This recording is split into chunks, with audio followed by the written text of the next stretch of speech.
préparez-vous. Nous entrons dans une zone de turbulence spirituelle sans précédent. L'heure n'est plus aux avertissements subtils ni aux signes discrets. L'influence de l'archétype primordial que les anciens et les initiés nomment la lune noire ou Lilith est désormais pleinement opérationnelle dans notre réalité. Ce n'est pas une métaphore lointaine, c'est une force gravitationnelle qui s'exerce ici et maintenant. De plus en plus d'individus, qu'ils soient conscients ou non des mouvements célestes, commencent à ressentir le poids écrasant de la causalité. Ils découvrent, parfois avec effroi, que chaque action entraîne une réaction non plus différée, mais immédiate. Le ciel, dans sa grande architecture invisible, déploie actuellement une qualité d'énergie d'une crudité absolue.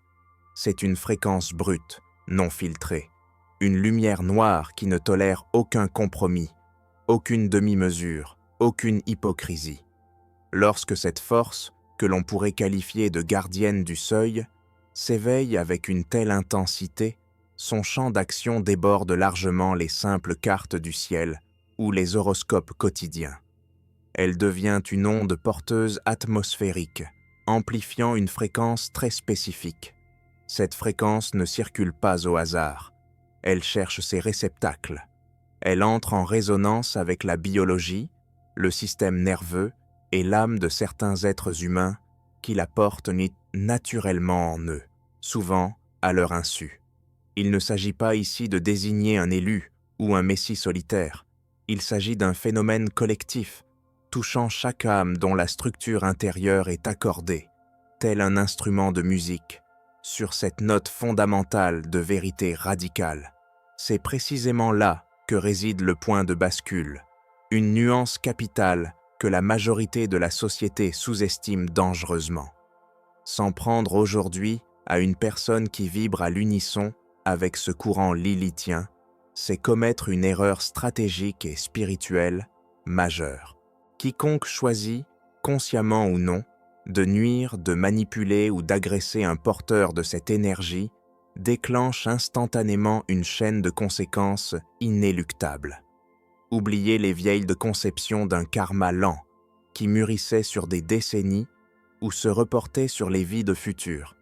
Nous avons changé de paradigme temporel. La boucle de rétroaction s'est resserrée. Il n'est plus question d'attendre des années de processus karmique, ni des mois de retour de bâton progressif. La riposte de l'univers est désormais synchronistique. L'effet suit la cause comme l'ombre suit le geste. La sanction s'affiche en temps réel, visible, palpable, et d'une précision chirurgicale. Ce qui est fascinant dans cette dynamique, c'est l'innocence apparente des protagonistes. La plupart des personnes qui incarnent cette énergie de Lilith ignorent totalement qu'elles sont des catalyseurs. Elles ne se lèvent pas le matin en se sentant investies d'une mission divine. Elles vivent là simplement leur existence, naviguant dans le quotidien, tout en ressentant cette étrange sensation de décalage permanent. Elles se sentent étrangères à leur propre époque, différentes de leur entourage, comme si elles parlaient une langue que personne d'autre ne comprend tout à fait.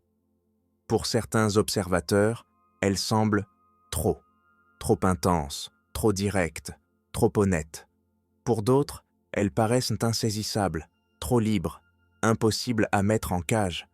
Mais dès l'instant où l'activation cosmique de la lune noire s'enclenche, une métamorphose invisible s'opère chez ces individus. Leur champ aurique, cette couche de protection énergétique naturelle, se densifie de manière spectaculaire.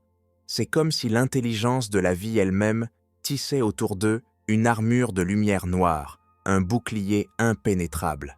Ce bouclier a une fonction très particulière. Il ne se contente pas d'arrêter les coups, il les renvoie. Toute forme d'agression projetée contre eux heurte cette paroi et retourne à son expéditeur, non pas identique, mais amplifié par la vitesse de l'impact. C'est une loi physique appliquée à la métaphysique. Ceux qui n'ont pas l'intuition ou la sensibilité pour percevoir cet avertissement silencieux sont condamnés à l'apprendre par la voie difficile. celle de l'expérience directe et douloureuse de leurs propres échecs soudains. Il est si nécessaire de s'attarder sur le profil de ceux qui bénéficient de cette haute protection en ces temps troublés. Qui sont-ils? Il ne s'agit pas d'une caste d'initiés portant des robes cérémonielles. Ils possèdent une signature énergétique unique, mais leur apparence est ordinaire. Ils n'ont pas besoin de connaître l'astrologie, ni de croire en l'ésotérisme. Ils peuvent être n'importe qui.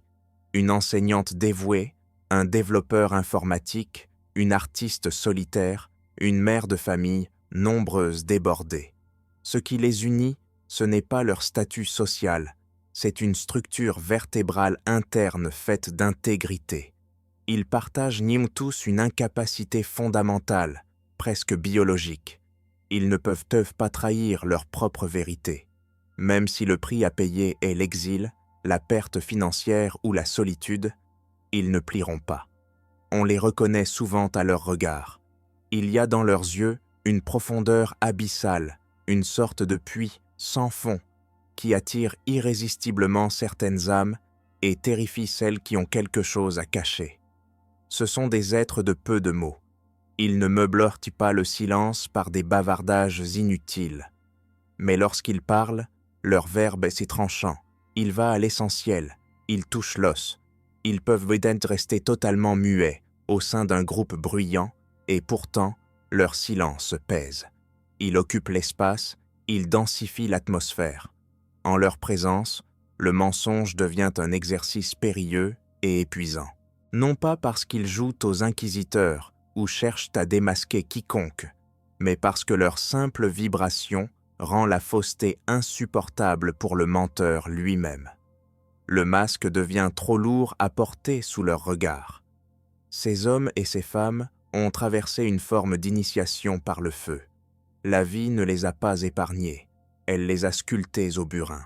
Ils ont subi des épreuves qui auraient bien brisé la colonne vertébrale de la plupart des gens. Ils ont connu la trahison de la part de ceux qu'ils aimaient le plus, le rejet froid de la société ou de leur milieu professionnel, l'incompréhension chronique au sein de leur propre famille, la perte brutale de ce qui semblait constituer leur sécurité. Pourtant, et c'est là le miracle, ils ne se sont pas effondrés. Au lieu de se briser en 1000 morceaux, ils se sont approfondis. Ils n'ont pas construit de murs de cynisme pour se protéger, ils n'ont pas durci leur cœur. Au contraire, ils sont devenus vastes comme des océans, creusés par les tempêtes, capables de contenir plus de réalité, plus de compassion, plus de vérité. Comme un fleuve qui, à force de crues, élargit son lit, ils ont gagné en profondeur d'âme. Il existe une autre caractéristique qui les distingue radicalement, une particularité presque physiologique. Ces personnes sont somatiquement incompatibles avec le mensonge. Leur corps rejette l'inauthenticité comme on rejette un poison violent ou une nourriture avariée. S'ils sont contraints par les circonstances sociales de jouer un rôle, de porter un masque de convenance, ils peuvent tomber littéralement malades. Une fièvre soudaine, une extinction de voix, une fatigue écrasante peut les saisir s'ils doivent prononcer des mots qui ne résonnent pas avec leur vérité intérieure. Ils peuvent se retrouver cloués au lit, sans force, simplement parce qu'ils devaient se rendre à un événement où ils auraient dû se trahir eux-mêmes. Ce n'est pas de la fragilité ni de la faiblesse psychologique. C'est une hypersensibilité fonctionnelle, un système d'alarme interne ultra sophistiqué qui garantit leur alignement. Et durant l'activation de Lilith, cette intolérance au faux, loin d'être un handicap, devient leur super pouvoir. Lorsque la lune noire atteint son zénith d'activité, ces êtres deviennent des aimants vivants. Ils polarisent dans leur environnement de manière extrême. Ils n'ont rien à faire pour cela, leur simple présence suffit. Ceux qui cherchent la lumière et la vérité sont attirés vers eux comme des papillons de nuit vers une flamme. À l'inverse, ceux qui construisent de leur vie sur des mensonges, des apparences ou des manipulations ressentent une répulsion immédiate, presque épidermique. Autour d'eux, les événements s'accélèrent. Les secrets de famille éclatent, les scandales sont révélés, les vrais visages apparaissent sous les sourires de façade. Les jeux de pouvoir cessent de fonctionner. Il ne reste que le réel, nu et cru. Cette position de révélateur est souvent inconfortable pour eux. Être un catalyseur de vérité n'est pas une sinécure, c'est une charge lourde. Ils n'ont pas postulé pour ce rôle. Beaucoup d'entre eux ont passé des années à essayer désespérément d'être normaux, de se fondre dans la masse, de diminuer leur lumière pour ne pas déranger, pour ne pas faire de vagues. Ils voulaient juste la paix. Mais l'énergie de Lilith ne permet plus la cachette, surtout pas maintenant. Elle les saisit par le col et les propulse sous les projecteurs de la conscience collective. Elle les rend visibles, incontournables, présents. Et cette visibilité est à double tranchant, car qui dit puissance dit responsabilité, et qui dit exposition dit vulnérabilité. Il est crucial de comprendre que ces âmes ne cherchent pas le conflit. Bien au contraire, elles le l'évitent souvent avec soin, car elles connaissent que la puissance dévastatrice de leur propre énergie quand elle est provoquée. Mais le conflit a une fâcheuse tendance à les trouver. Leur authenticité radicale agit comme une insulte involontaire pour ceux qui ont passé leur vie à faire des compromis. Leur sérénité irrite ceux qui se nourrissent de chaos. Leur liberté offense ceux qui se sont construits leur propre prison dorée. Durant l'activation de Lilith, toutes ces réactions hostiles sont multipliées par 100. Analysons maintenant, avec la froideur d'un technicien, le mécanisme du retour de karma durant cette phase. Il faut sortir de la pensée magique ou de l'idée d'une punition divine morale. C'est une mécanique énergétique pure, presque technologique. Lorsqu'un individu projette de l'agression, de l'envie, un désir de domination ou d'humiliation vers une personne en résonance avec Lilith, voici ce qui se produit dans l'invisible. L'impulsion négative traverse l'espace, atteint le champ énergétique de la cible, mais elle ne peut pas y pénétrer. Pourquoi ? Parce que la fréquence de Lilith agit comme un miroir parfait. Elle ne absorbe rien. Elle réfléchit tout. L'énergie de l'agresseur frappe ce bouclier et ricoche. Mais elle ne revient pas à l'identique. Elle passe à travers le prisme transformateur de Lilith. L'agression envoyée revient sous forme d'auto-sabotage. La jalousie projetée se matérialise par la perte de l'objet même que l'on convoitait. La volonté de contrôle tyrannique se transforme en chaos personnel ingérable. La tentative d'humilier autrui en public se retourne et finit par une exposition honteuse de ses propres failles. Ce n'est pas le destin qui s'acharne, c'est l'individu qui s'auto-punit. Lilith ne fait qu'accélérer le processus, supprimant le délai entre l'acte et sa conséquence. Prenons un exemple concret pour ancrer cette réalité. Imaginez un chef d'entreprise qui décide de harceler ou d'humilier une collaboratrice qui vibre sur cette fréquence lilithienne. Il pense affirmer son pouvoir, écraser une menace potentielle. L'énergie de l'humiliation qu'il envoie ne touche pas l'âme de cette femme. Elle rebondit. Quelques jours plus tard, ce même chef commet une erreur de jugement fatale dans un dossier, ou bien ses propres supérieurs découvrent une irrégularité qu'il cachait depuis des années. Des informations privées le concernant fuitent. Ce n'est pas la collaboratrice qui s'est vengée. Elle n'a probablement rien fait. Elle a peut-être même pardonné. C'est la loi de l'équilibre énergétique qui s'est rétablie avec une violence proportionnelle à l'attaque initiale. Ce phénomène est encore plus destructeur pour ceux qui utilisent le mensonge comme arme. En période de lune noire active, le mensonge devient une substance radioactive pour celui qui le prononce. Il commence à désintégrer la structure de sa réalité de l'intérieur. Le manipulateur s'embrouille dans ses propres filets. Il oublie à qui il a dit quoi. Il commence à perdre le sens du réel, finissant par croire à ses propres fabulations. Au bout du compte, le mensonge détruit précisément ce qu'il était censé protéger. La réputation, le couple, la position sociale. Mais le plus fascinant et le plus terrible concerne ceux qui agissent par peur. Peur de perdre un être aimé et tentative de le retenir de force. Peur de perdre un statut et volonté d'écraser la concurrence. Peur d'être découvert et tentative de faire taire les témoins. Durant l'activation de Lilith, la peur devient un architecte. Elle matérialise l'objet de la crainte avec une précision effrayante. Ce que vous fuyez, vous le créez. Ce que vous craignez, vous l'attirez. Non pas comme une punition, mais comme une leçon ultime d'incarnation. Lilith oblige à regarder sa peur dans les yeux. Il y a cependant un autre aspect, plus lumineux mais tout aussi intense. La capacité de ces personnes, Lilith, à utiliser la douleur comme carburant. C'est un processus alchimique. Pour ceux qui sont en résonance, la pression ne brise pas, elle cristallise. L'attaque ne blesse pas, elle renforce. Cela défie toute logique psychologique habituelle, où le traumatisme fragilise. Ici, chaque coup reçu redresse la colonne vertébrale. Chaque tentative de les faire taire donne plus de puissance à leur voix. Chaque effort pour les limiter élargit leur horizon. Imaginez un muscle. S'il ne rencontre aucune résistance, il s'atrophie. C'est l'effort contre la gravité qui le fait croître.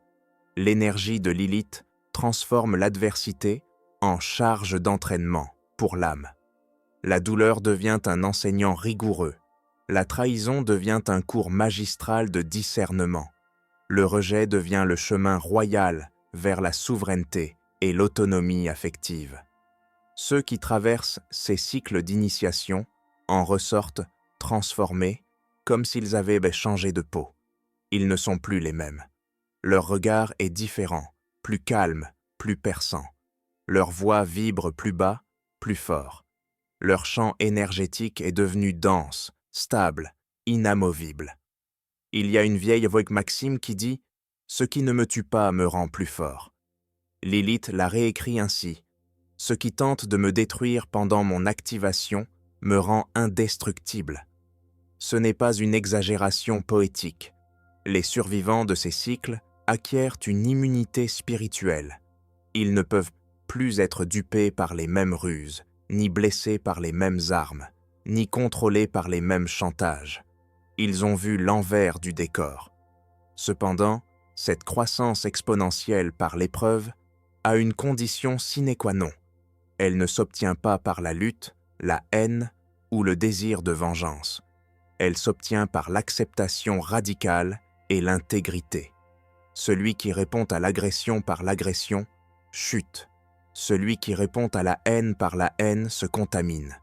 La force de Lilith est accordée à ceux qui restent droits dans la tempête, qui refusent de devenir des monstres pour combattre des monstres, et qui maintiennent leur vibration haute même quand on tente de les traîner dans la boue.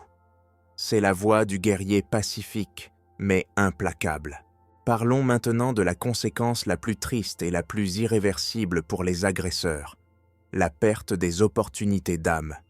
Souvent, la personne que l'on tente d'écraser, de diminuer ou de contrôler était précisément celle qui détenait la clé de notre évolution. Alice était une alliée potentielle, un guide, une porte vers une vie plus vaste. Les porteurs de l'énergie de Lilith ont souvent des dons, une intuition fulgurante, une capacité de guérison, une vision claire, une capacité à vitaliser les autres.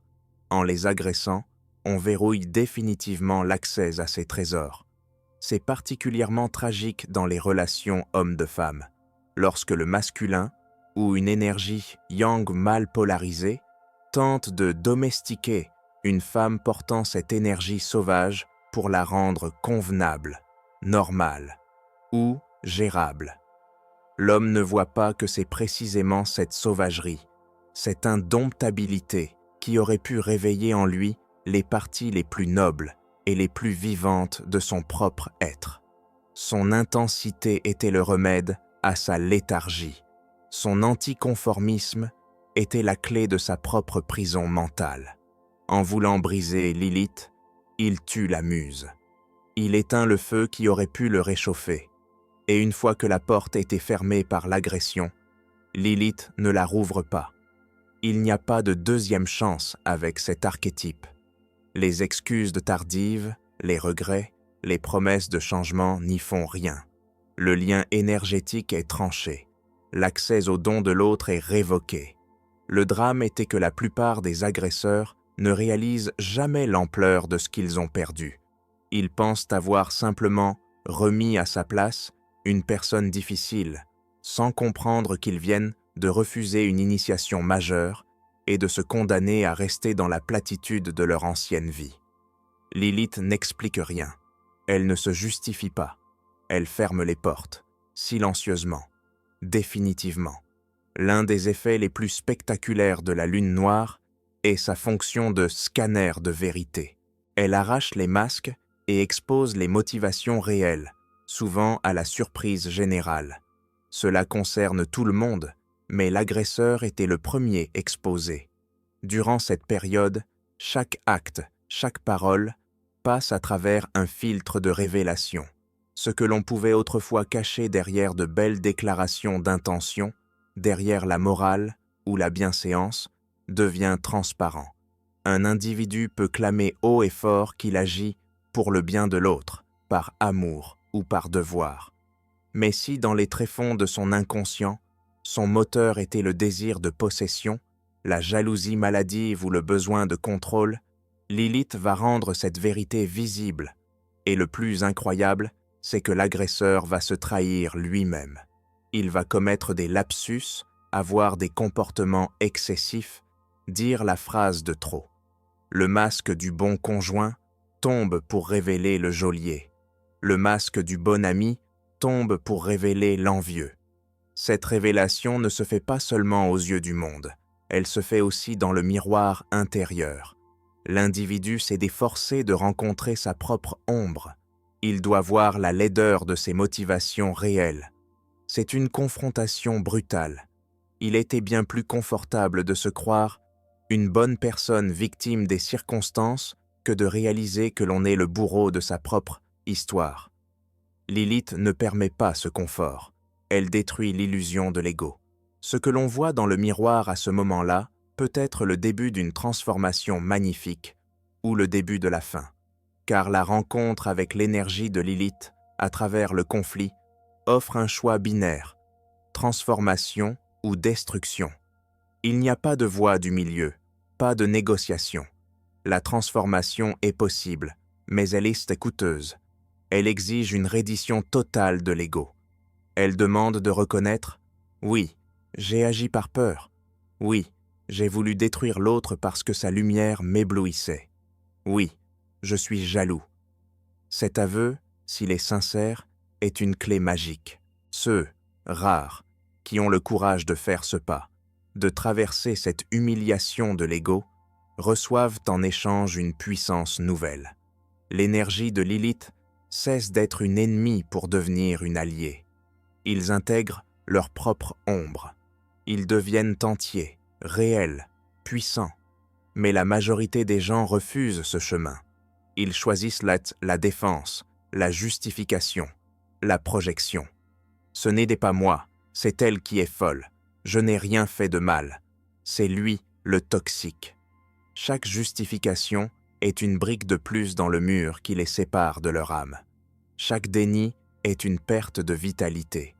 La destruction, dans ce cas, n'est pas toujours un éclair foudroyant. C'est souvent une érosion lente. Une fatigue chronique s'installe. La joie de vivre s'évapore. Le sens de l'existence se dilue. La vie devient une succession mécanique de jours gris. L'individu continue de fonctionner, de travailler, de parler, mais la lumière intérieure s'est éteinte. Il ne comprend pas pourquoi. Il a oublié le conflit initial. Il a oublié la personne qu'il a tenté de briser. Mais l'univers, lui, a une mémoire infaillible. La dette énergétique est prélevée à la source, jour après jour. Si vous avez écouté jusqu'ici, il est déprobable que vous vous soyez reconnu dans l'un de ces rôles. Peut-être faites-vous partie de cette tribu silencieuse protégée par Lilith, ceux que l'on a tenté de briser et qui se sont relevés plus grands. Si c'est le cas, sachez que votre force est réelle, que votre protection est active, et que votre chemin, bien que solitaire et escarpé, était béni. Votre intégrité est votre plus grand trésor. Continuez à tenir bon. Ou peut-être, avec un frisson dans le dos, avez-vous reconnu en vous l'autre rôle, celui qui a jugé, qui a voulu contrôler, qui a agi par peur ou par orgueil. Si cette prise de conscience a lieu maintenant, tout n'est pas perdu. Le fait même de le voir est le début de la guérison. Lilith ne cherche pas la vengeance, elle cherche la vérité. Reconnaître votre ombre est l'acte le plus courageux que vous puissiez poser. C'est la fin de la guerre contre vous-même. Il y a aussi une troisième voie, celle de l'observateur, celui qui voit ces jeux de pouvoir, qui comprend les dynamiques, qui est témoin de la vérité sans prendre parti, sans juger, mais avec une lucidité totale. Cette présence consciente est aussi nécessaire. Nous vivons une époque de grande révélation. L'activation du soleil noir est un temps de vérité. Une vérité qui dérange, qui bouscule, qui fait mal aux yeux habitués à l'obscurité, mais une vérité qui libère. La manière dont vous allez traverser cette période ne dépend que de vous. Mais n'oubliez jamais ceci. Lilith voit tout. Elle ne réagit pas aux belles paroles, aux promesses ou aux masques sociaux. Elle réagit à la vibration réelle de votre cœur et de vos actes. Soyez d'une vigilance absolue quant à l'énergie que vous émettez vers autrui en ce moment. Interrogez vos motivations avec une honnêteté brutale. Et si vous sentez en vous le feu de cette énergie, ayez confiance en sa protection. Elle est plus ancienne que le temps, plus sage que toutes les ruses humaines. Elle sait comment transformer le poison en médecine et la douleur en souveraineté. La lune noire veille. Choisissez votre camp avec sagesse.